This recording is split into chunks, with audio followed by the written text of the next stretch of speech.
Hello friends.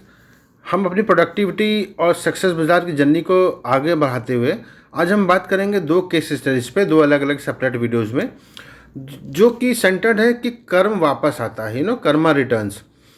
तो अब हम इसमें दो अलग अलग इकोसिस्टम्स के एग्जांपल लेंगे। लेट्स से मैं मान लेता हूँ कि मैं गारमेंट मैन्युफैक्चरिंग, गारमेंट एक्सपोर्ट की कंपनी से जुड़ा हुआ हूँ। यूजुअली आजकल हम सारे जानते हैं, इवन हम सभी वो चीज़ प्रैक्टिस कर चुके हैं कि हम ऑनलाइन शॉपिंग हमने बहुत इंक्रीज़ कर दी है। और उसका रीज़न भी है क्योंकि वो करीब 30% सस्ती पड़ती है, क्योंकि उसमें रिटेल शॉप के अपने ओवरहेड्स जो होते हैं, सैलरीज होती हैं, बिजली वगैरह का स्पेस का रेंट होता है, वो सारा कुछ नहीं होता, सिर्फ एक वेयर हाउस होता है, राइट। तो हम क्या करते हैं कि हमने ऑनलाइन शॉपिंग स्टार्ट कर दी, जिससे कि क्या हुआ कि रिटेलर्स जो थे, जो ब्रिक एंड मोर्टार रिटेलर्स थे, वो उनकी रिटेल शॉप्स में हमें कस्टमर्स दिखने बंद हो गए क्योंकि हम वहाँ पे जा नहीं रहे। तो अच्छा, ये एक एस्पेक्ट है। दूसरा एस्पेक्ट क्या है कि अब मैं एम्प्लॉय भी हूँ, तो मैं या लेट से कोई भी बंदा एम्प्लॉय है, तो उसमें क्या होता है कि जब रिटेल शॉप के सेल्स ड्रॉप हुए, तो कॉन्सिक्वेंटली रिटेल की मैन्युफैक्चरिंग फैक्ट्रीज के भी और फैब्रिक मिल्स के भी रेट्स ड्रॉप हुए, तो मार्जिन्स उनके कम हो गए, प्रॉफिट्स कम हो गए। अब वो कंपनी क्या करेगी, जो मैन्युफैक्चरिंग कंपनी है या रिटेल कंपनी क्या करेगी? एक थंब रूल ये होता है कि जो ओनर्स होते हैं किसी भी सेक्टर, किसी भी इंडस्ट्री या सर्विस इंडस्ट्री, प्रोडक्ट इंडस्ट्री के हों, वे कभी भी अपना नुकसान नहीं करते हैं।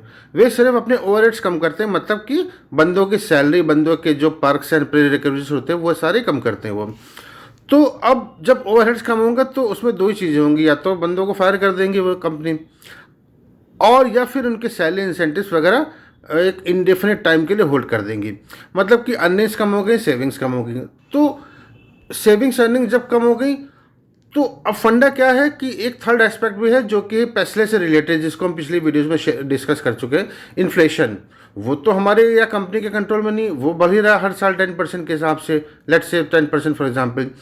तो मैं क्या करूँगा कि मैं और कटौती करूँगा, मीन्स मेरी सैलरीज पर कम होती जाएंगी और मैं ऑनलाइन शॉपिंग करते रहूँगा। उसके जो कास्केडिंग इफेक्ट्स हैं वे पूरे इकोसिस्टम से पड़ते रहेंगे।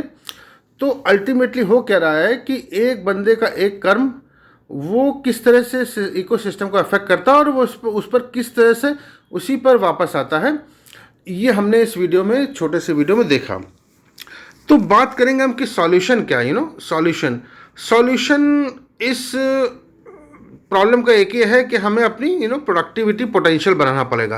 प्रोडक्टिविटी पोटेंशियल हम बढ़ाएंगे तो हम बेटर सेविंग्स कर पाएंगे और बेटर अपनी जो डिजायर्स की बैंडविड्थ थोड़ी सी बढ़ा पाएंगे, जिससे कि सारा इकोसिस्टम ठीक से चलता रहेगा और बगैर कोई एक्स्ट्रा डिजायर्स पे एक्स्ट्रा कुछ एक्सपेंडिचर किए हुए। Thank you.